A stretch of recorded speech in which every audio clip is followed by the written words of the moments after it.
బాలీవుడ్ నటుడు రాజేష్ ఖన్నా 1969లో వచ్చిన ఆరాధన చిత్రంలో తండ్రి కొడుకులుగా ద్విపాత్రాభినయం చేశారు.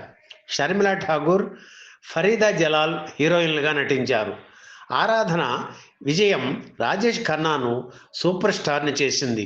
ఇదే చిత్రాన్ని జెమినీ సంస్థ 1974లో కన్నవారి కలలు పేరుతో తెలుగులో రీమేక్ చేసింది. నటభూషణ శోభన్ బాబు ఇందులో ద్విపాత్ర అభినయం చేశారు. వాణిశ్రీ, లత హీరోయిన్లు. ఎస్ఎస్ బాలన్ దర్శక నిర్మాత. వి కుమార్ స్వరపరిచిన ఈ చిత్రంలో పాటలన్నీ ప్రేక్షకాదరణ పొందాయి.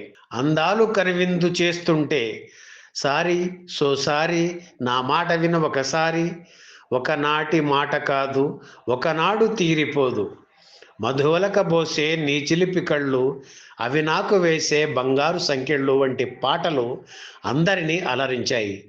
ఈ పాటలన్నీ పి సుశీలతో కలిసి రామకృష్ణ పాడడం గమనార్హం. 1974 జనవరి 11న విడుదలైన కన్నవారి కలల చిత్రం ప్రేక్షకాదరణ పొందింది.